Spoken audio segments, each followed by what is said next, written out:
हजरत मालिक बिन दिनार फरमाते मैंने 60 हज किए। एक हज के मौके पर मैंने बड़ा रश देखा, लाखों का इज्तिमा हुआ। मेरी बातों की समझ तो आ रही है ना आप दोस्तों? जो नहीं बोल रहे उन्हें भी आ रही है ना? अल्लाह जज़ा दे। कहते हैं लाखों का मजमा था तो मेरे दिल में ख्याल आया, मैंने कहा अल्लाह इतने लोग आए हैं, इनका हज कबूल भी हुआ है कि नहीं? फरमाते मैं सोच रहा था तो रात को ना ख्वाब में मैंने किसी कहने वाले को कहते हुए सुना कि सब का कबूल हो गया है। बल्ख का रहने वाला मोहम्मद बिन हारून बल्खी है, उसका हज कबूल नहीं हुआ। फरमाते हैं शहरों के अलग-अलग खैमे लगते थे। अब भी आप हज करने जाएं तो पाकिस्तानियों की रिहाइशें अलग होती हैं, इंडियन की अलग, बांग्लादेश के अलग, मिस्री, यमनी, सब लोग अलग-अलग रिहाइशें होती, झंडे लगे होते हैं मुल्कों के।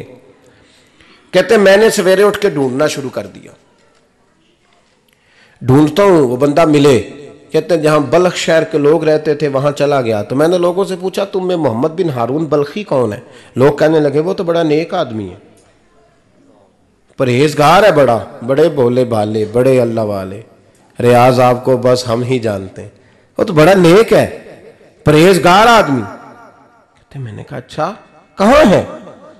उन्होंने कहा पहाड़ के पीछे उसने खैमा लगाया हुआ है, सारी रात इबादत करता है, सारा दिन रोजा रखता है, कायमुल लैल है, साइमुद दहर है। क्या बात? फरमाते मैं उन लोगों की बात सुन के हैरान हो गया कि मुझे क्या बताया गया, ये क्या कह रहे हैं। फरमाते मैं पहाड़ के पीछे गया। हजरत मालिक बिन दिनार अलैहि रहमा फरमाते हैं जब मैं वहां पहुंचा तो मैंने उस शख्स को मुसल्ले पे बैठे देखा। कसरत इबादत के आसार उसके वजूद पर नजर आ रहे थे, सीधा बाजू उसका कटा हुआ था। फरमाते 2 रकते मुकम्मल करके ना मैंने उससे अस्सलामु अलैकुम कहा तो मुझे कहने लगा वालेकुम अस्सलाम, आप मालिक बिन दिनार हैं? मैंने कहा बड़ी इसकी फिरासत है। फरमाते फिर उसने ठंडी सांस ली, कहने लगा आपको ख्वाब आई होगी कि मेरा हज कबूल नहीं हुआ। फरमाते हैं मुझ पर और बिजली गिरी कि क्या कह रहा?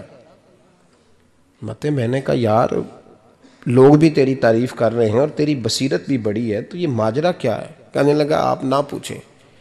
ये कह के उसने रोना शुरू किया, देर तक रोता रहा। मैंने कहा नहीं यार तू बता। कहने लगा नहीं आप ना पूछें, आप नाराज होंगे। मैंने कहा मैं नहीं होता, तू बोल ना।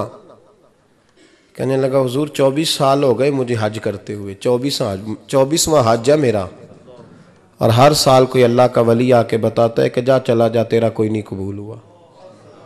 बेपरवाही वेख सज्जन दी, जिथे किसे दी पेश ना जावे, उन्हें ताजा वाले दर दर रोले, ते मंगते तख्त बिठावे, आजम किसे नू कारा मिलदा ही कोई काबे खाली आवे।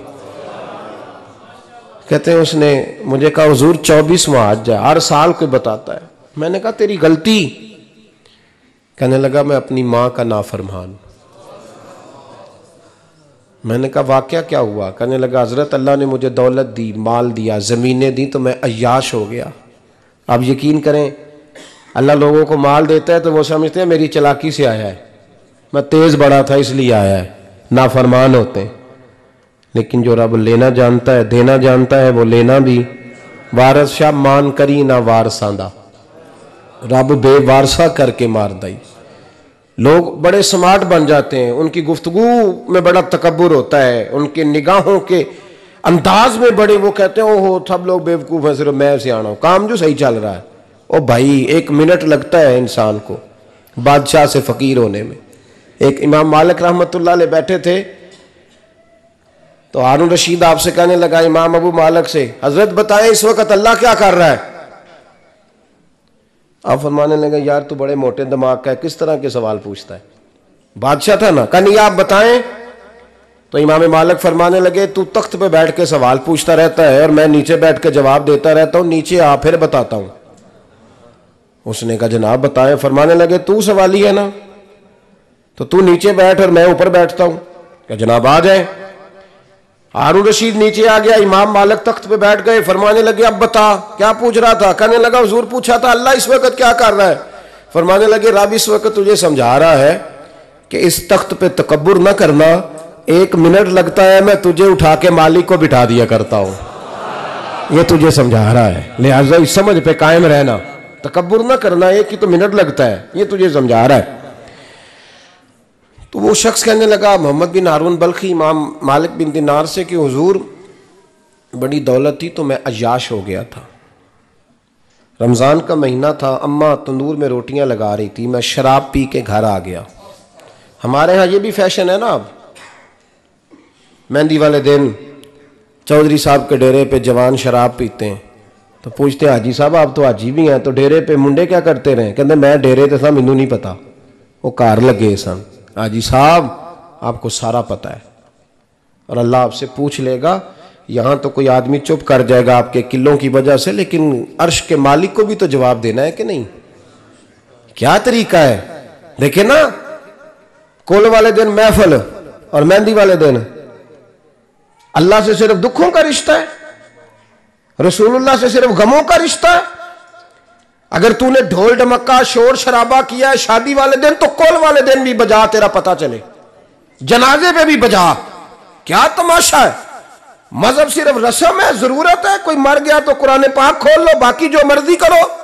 हज भी कीती जांदे हो, लहू भी पीती जांदे हो, खो के माल यतीमां दा भेज मसीती जांदे हो, फट दिलां दे सींदे नहीं, टोपियां सीती जांदे हो, नफ्स ते छुरी फेर दे नहीं, बकरे कीती जांदे हो, फर्ज भुलाई बैठे हो, नफला नीती जांदे हो, ओ दसो ते सही बुल्ले नू ए की कुछ कीती जांदे हो, ओ दसो ते सही बुल्ले शाह नू की कुछ कीती जांदे हो। कोई तरीका है? कोल शरीफ पे मौलवी साहब तशरीफ लाइएगा, अब्बा जी के कोल है, तो मैं तो कहता हूं बजा ना बैंड बाजे वाला आज भी, तेरा पता चले कि ये दो काम कैसे होते हैं। तू किस तरह 2 कश्तियों का, समझ नहीं आती बात की। मैं तो जाता ही नहीं बैंड बाजे वाली शादी पे, मैं कहता जिनको मर्दी पढ़ा लो ने कहा, हमसे नहीं 2 काम होते। अल्लाह रोजी देने वाला है, एक ही करते हैं, 2 रंगी छोड़ के यक रंग हो जा, सरासर मोम हो जा या संग हो जा, मौज करो। हम इस चक्कर में पड़ते ही नहीं, हम वो रास्ता ही छोड़ देते हैं जो हमारी तबीयत के मुताबिक नहीं होता, बस खत्म हो गई बात। इसलिए गौर करें और याद रखें इस बात को। इमाम मालिक बिन दिनार रहमतुल्लाह अलैह फरमाते हैं मुझसे कहने लगा पैसे आए तो मैं अय्याश हो गया। रमज़ान का महीना था, असर के बाद मेरी अम्मा इफ्तारी की तैयारी कर रही थी, मैं गया, मैंने कहा शराब पी हुई, अम्मा रोटी दे, तो अम्मा कहने लगी शर्म कर, शर्म कर, रोज़ा रखा नहीं तो जिन्होंने रखा है उनका तो ख्याल कर। कहते अम्मा की बात का मुझे गुस्सा लगा। मैं कहा करता हूं बदनसीब है वो बेटा जिसका बाप उससे बात करते हुए डरता है कि पता नहीं कहां से बोलेगा। बदनसीब नहीं वो बेटा जिसकी मां उससे बात करते हुए सहम जाती है कि पता नहीं कौन सी बोली बोलेगा। बदनसीब नहीं कि मां बाप भी जिससे खोल के बात ना कर सके। हजरत मालिक बिन दिनार से कहने लगा अम्मा ने जब कहा ना शर्म कर तो मुझे गुस्सा आया, मैंने मां को थप्पड़ मारा और मेरी मां जलते हुए तंदूर में गिरी। लोगों ने मुझे पकड़ के अंदर बंद कर दिया कमरे में। सारी रात मैं शोर सुनता रहा पर नशे में धुत रहा। सवेरे आंख खुली तो मेरी बीवी बैग बांध रही थी। मैंने कहा कहाँ जा रही हो? कहने लगी जो माँ का नहीं बना मेरा कैसे बनेगा। वो मैंने कहा मेरी अम्मा का, वो तो लोगों ने रात को ही दफन कर दी जनाजा पढ़ के। तड़प के कहने लगा मुझे क्यों नहीं बताया? तो कहते हैं लोग कहने लगे तेरी मरती हुई माँ कह गई थी इसे मेरा मुंह ना देखने देना, मेरे जनाजे के करीब ना आए। हज़रत मालिक बिन दिनार फरमाते हैं जब उसने ये बात सुनाई तो मैंने भी उसके मुंह पे थप्पड़ मारा। मैंने कहा तो इसी काबिल है। कहते हैं वो रोने लगा, हुजूर दुआ करे अल्लाह मुझसे राज़ी हो जाए। कहने लगा जब माँ की इंतकाल की खबर मिली तो मैंने कुल्हाड़ी लेके वो हाथ काट दिया जिससे माँ को मारा था। मैंने सारी जायदादें खिरात कर दी। 24 साल हो गए, 24 साल। सारी रात नमाज पढ़ता हूँ, रोज़ा रखता हूँ, हज करता हूँ, पर हर साल कोई आके कहता है जा दौड़ जा तेरा कोई नहीं कबूल हुआ। हुजूर दुआ करे मालिक राज़ी हो जाए।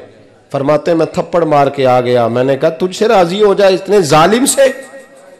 इमाम मालिक फरमाते हैं रात को आके सोया तो मुझे ख्वाब में रसूल पाक का दीदार हुआ।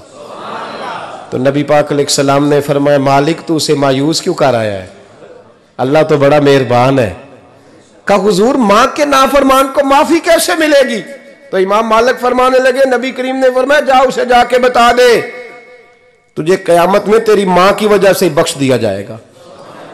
कहा हुजूर अम्मा की वजह से, किस तरह? तो महबूब फरमाने लगे इसकी मां कयामत में इसके खिलाफ मुकदमा दायर करेगी रब करीम की अदालत में, ए अल्लाह मैंने 9 माह पेट में रखा, दर्द सह के इसे जना, जिगर का खून पिला के पाला और इसी ने मुझे कत्ल किया। रब करीम इसकी मां का मुकदमा सुन के कहेगा उठाओ इसको दोज़ख में फेंको, इसने मां जलाई थी इसे भी जलाओ। महबूब फरमाने लगे जब पकड़ करके मालिक उसको मोहम्मद बिन हारून को लोग ले जाएंगे ना जहन्नम की तरफ,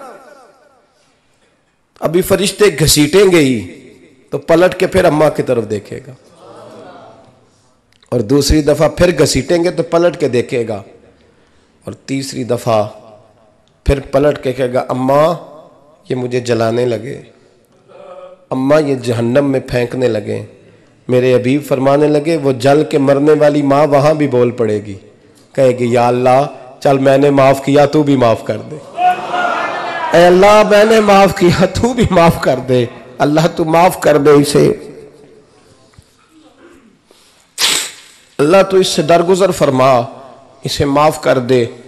मेरे महबूब पाक अलैहिस्सलाम फरमाते रब करीम कहेगा इसने तुझे जलाया, तो कहेगी अल्लाह ये तो बेटा था इसने जला दिया, मैं माँ हूं मेरे सामने जले तो मैं कैसे बर्दाश्त कर सकती हूँ। फरमाया उसने जला के मारा था पर उसी माँ की वजह से रब करीम इसे जन्नत अता फरमाएगा। पलटा पलटा जा जाके माँ के पैरों में बैठ, जा सवेरे अनपढ़ बाप से दुआ कराया कर, जा बिल्कुल अंगूठा छाप बाप से सुबह दुआ कराया कर, देख रब करीम तेरे लिए रहमतों के दरवाजे खोल देगा।